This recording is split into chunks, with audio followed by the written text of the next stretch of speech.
Bismillahirrahmanirrahim. Assalamualaikum warahmatullahi wabarakatuh.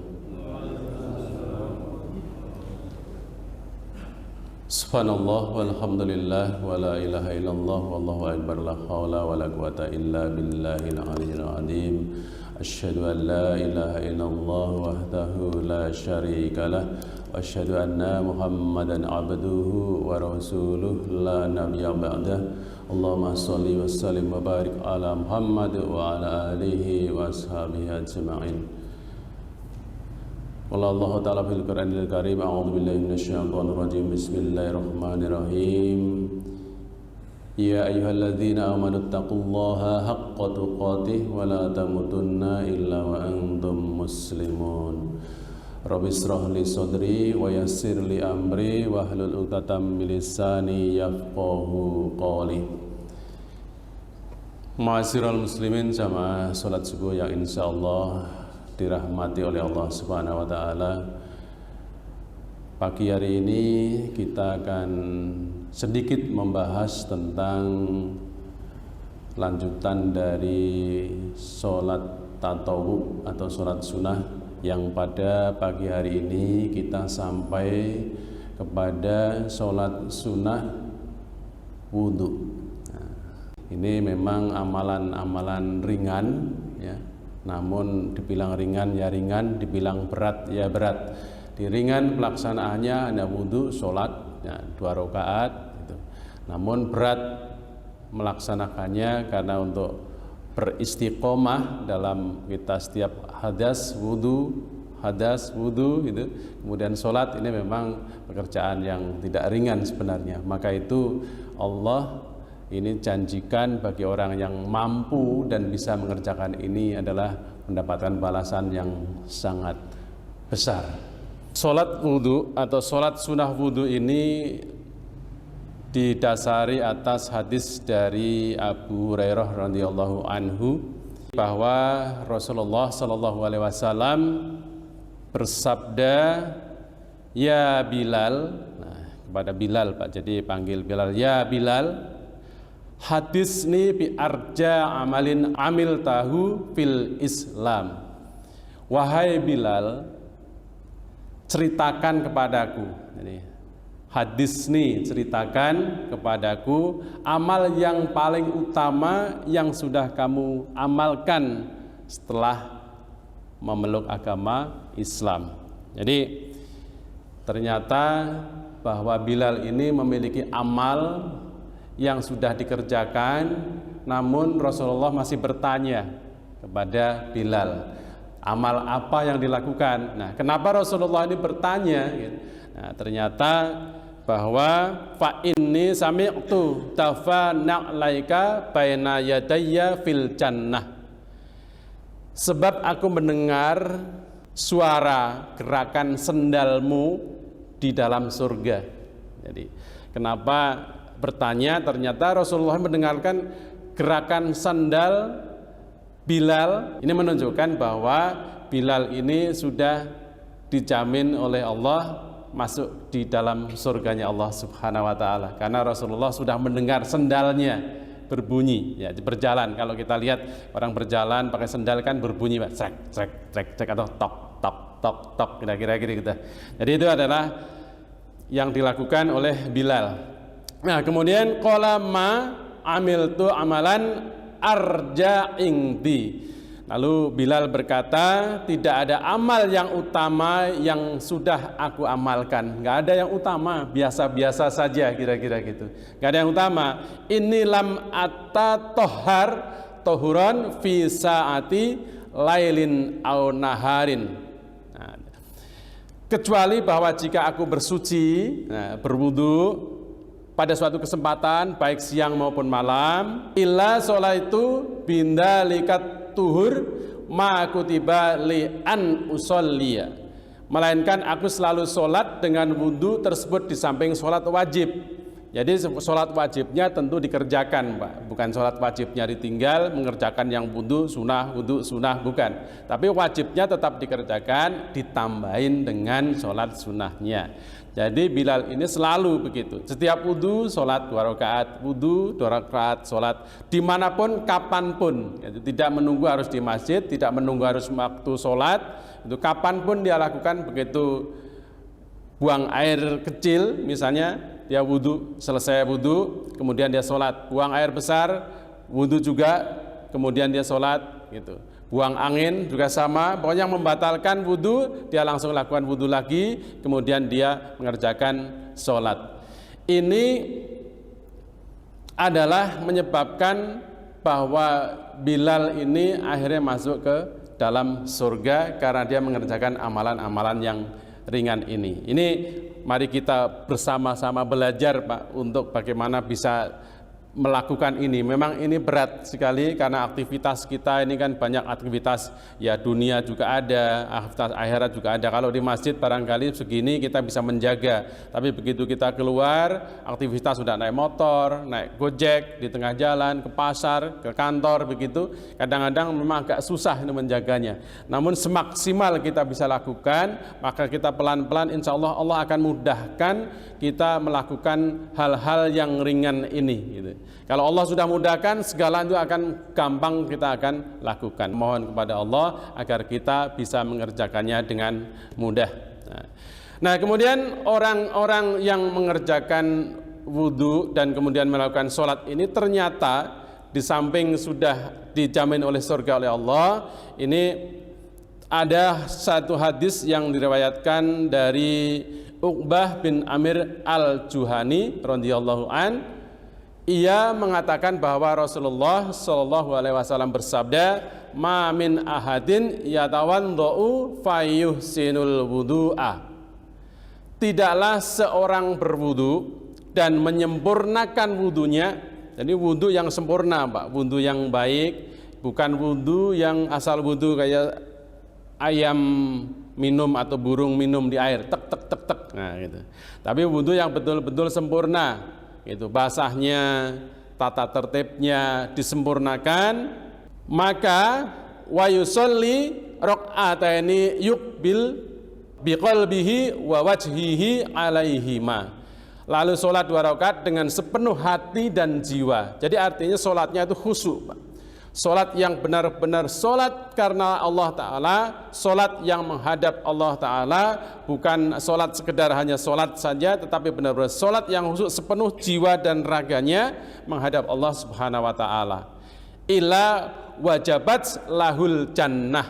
Nah, kecuali dia akan dimasukkan ke dalam surga. Dan malah di sini wajabat, ini adalah wajib, Pak. Jadi Rasulullah menyatakan bahwa orang yang mengerjakan wudhu yang sempurna kemudian dia sholat, maka ia akan diwajibkan masuk ke dalam surganya Allah Subhanahu Wa Ta'ala.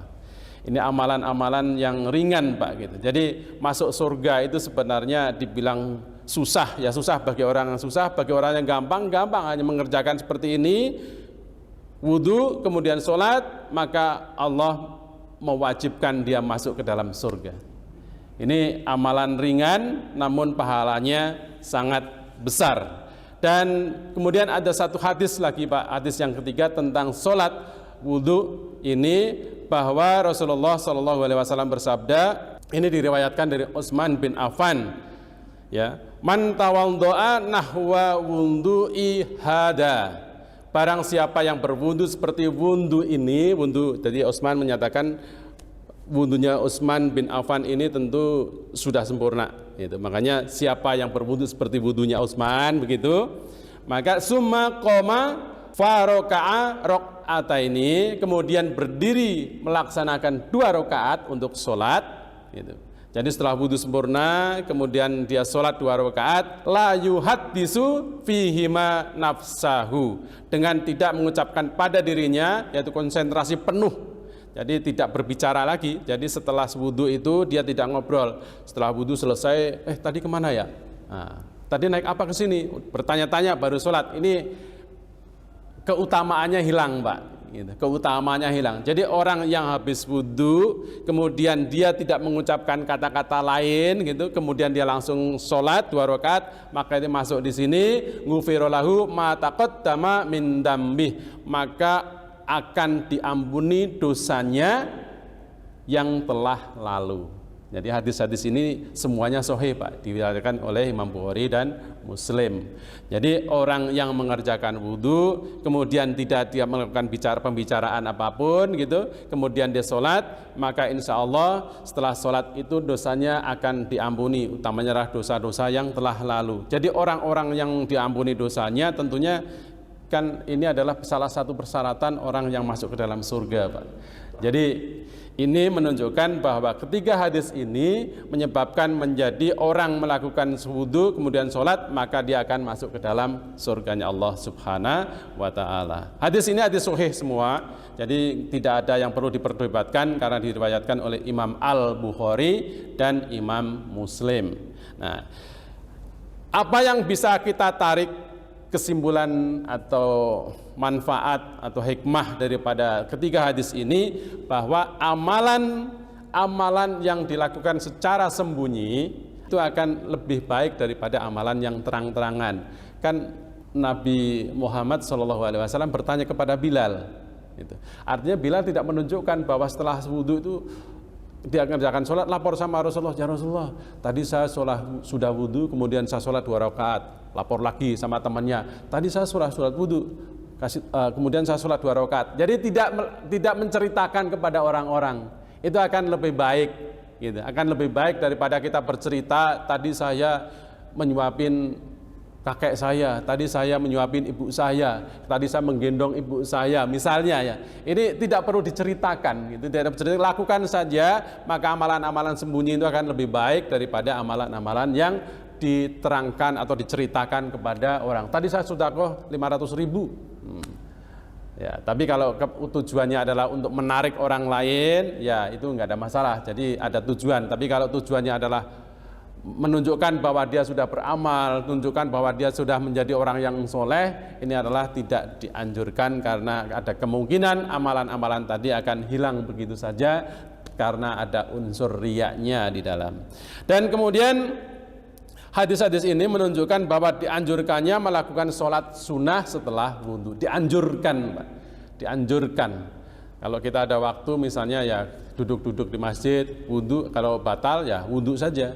Itu mumpung masih ada waktu kan, wudhu kemudian lakukan sholat 2 rakaat. Gitu. Lakukan sholat 2 rakaat setelah berwudhu. Nah kemudian yang ketiga, bahwa ada amalan kecil berpahala besar. Mungkin kecil Pak, wudhu, sholat 2 rakaat, Allah jamin ampunan dosa yang telah lalu, kemudian Allah masukkan ke dalam surga. Nah ini Pak. Jadi ini masuk surga itu dibilang berat, ya berat bagi orang yang berat. Tapi kalau Allah sudah bukakan, maka insya Allah itu akan menjadi mudah. Nah ini Allah memperbesar balasan suatu amalan soleh setelah Allah mempermudah hambanya untuk beramal. Jadi kalau kita sudah mudah melakukan pekerjaan yang ringan ini, amalan-amalan yang ringan ini, maka artinya Allah sudah mudahkan kepada kita. Kadang-kadang memang gangguan Pak, lagi malas, pegel gitu, mau wudhu kan susah, biar aja lah nanti nunggu setelah waktu azan misalnya baru wudhu gitu kan. Nah ini sayang, ini waktu-waktu jangan sampai kebuang. Jadi kalau mumpung ada waktu, karena sedikit-sedikit saja kita ada waktu paksa kita untuk wudhu, ada waktu paksa untuk wudhu gitu kan. Kalau itu sudah rutin terus dilakukan, maka pelan-pelan setan akan pergi dan kita mengikis kemalasan kita, mengikis keengganan kita. Karena kalau kita tidak mau melawan kemalasan kita, kita tidak mau melawan keengganan kita, ya terus Pak itu akan semakin tebal kemalasan dan keengganan tadi gitu.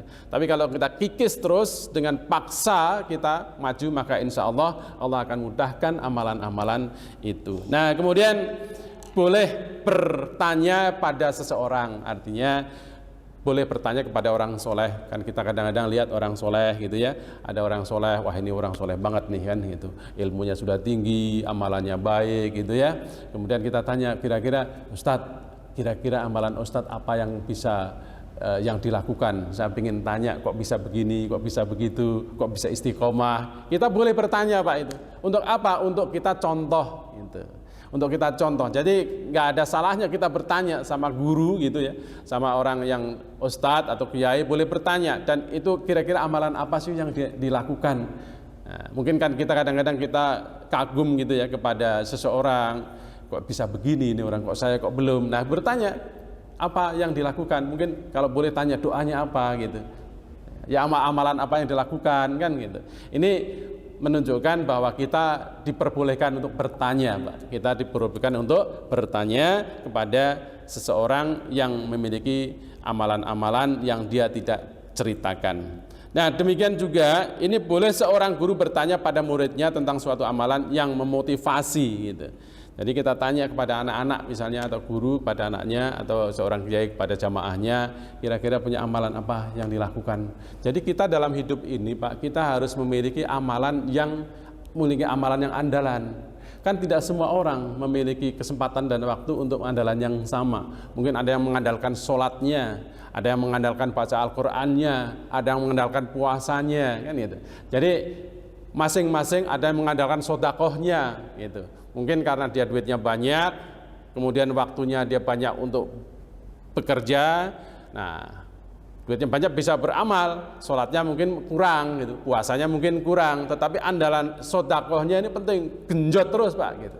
Demikian sebaliknya, dia mau bersodakoh bagaimana, duitnya saja susah gitu kan, ya sholatnya banyakin, puasanya banyakin kan gitu, Pak. Jadi harus kita memilih salah satu amalan andalan yang bisa kita bawa, kita banggakan di hadapan Allah nanti, bahwa kita memiliki amal-amal yang bisa kita perjuangkan gitu.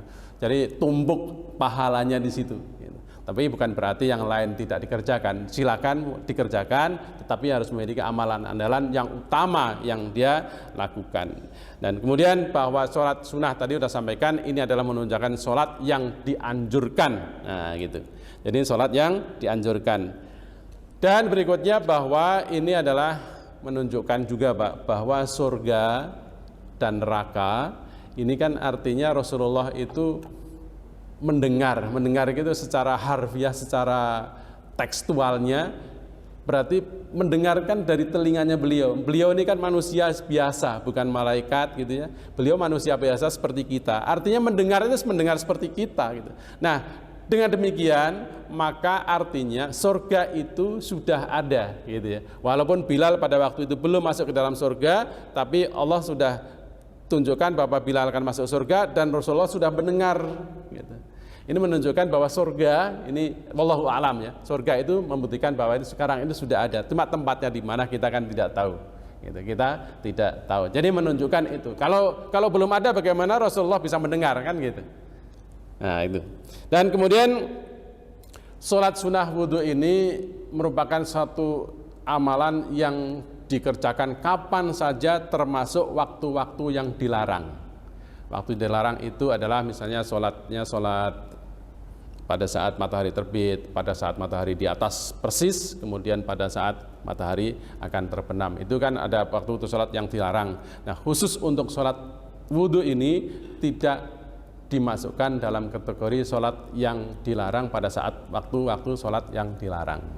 Jadi itu diperbolehkannya. Dan kemudian sholat sunnah ini juga bisa digabung dengan sholat-sholat rawatib atau sholat-sholat yang lainnya. Misalnya diniatkan barengan setelah sholat wudhu, kita akan mengerjakan qobliyah, mungkin waktunya sudah mepet, udah langsung saja niatkan dua-duanya.